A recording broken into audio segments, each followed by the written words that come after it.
আমি ছাত্র জীবনে 600 টাকা বেতনে ইমামতির চাকরি করেছি। আমি তখন স্ট্যান্ড করা ছাত্র। আমি তখন চট্টগ্রামে হাটাজারি মাদ্রাসা, বাংলাদেশ সবচেয়ে বড় মাদ্রাসার ভর্তি হওয়া ছাত্র। সেই বড় মাদ্রাসার পড়াশোনা বাদ দিয়া মফস্বলের মাদ্রাসায়, জেলা পর্যায়ের ছোট মাদ্রাসায় তার তুলনায় সেখানে গিয়ে ভর্তি হয়েছি।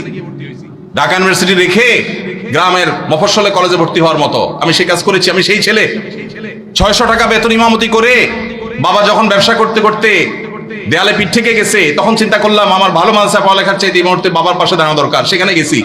কই, আলহামদুলিল্লাহ, ওই অবস্থায় ইমামতি করে কয়েক কিলোমিটার সাইকেল চালিয়ে মক্তব পড়িয়ে তারপর পড়ালেখা করে 10 stand, 3rd stand, 2nd stand, তিনটি স্ট্যান্ড আমার ছাত্র জীবনে আল্লাহ করার তৌফিক দিয়েছেন।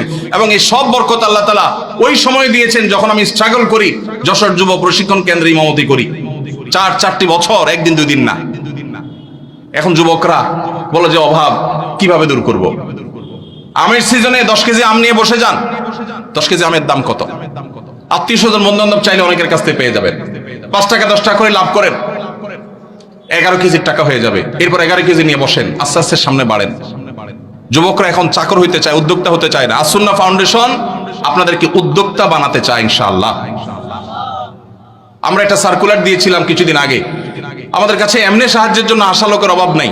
সার্কুলার দিয়েছিলাম যে যেই কোনো গরিব অভাবী যুবক তরুণ যে কোনো বয়সের মানুষ সে যদি আবেদন করে আর বলে আমার একটা দক্ষতা আছে, 100 লাখ টাকার পুঁজি হলে আমি পায়ের উপর দাঁড়াইতে পারবো, সে যদি এটা সুন্দর করে বুঝাইতে পারে তো ফাউন্ডেশন সেটা করবে। আপনারা জেনে অবাক হবেন, এই সার্কুলার দিয়ে 1-1.5 মাস গত হয়ে গেছে, এখনো পর্যন্ত আমরা তেমন কোনো আবেদন পাইনি। ফেসবুকে ওপেন সবার জন্য, যে কেউ গুগল লিংকে ক্লিক করে দিতে পারে, কিন্তু উল্লেখযোগ্য আবেদন নাই।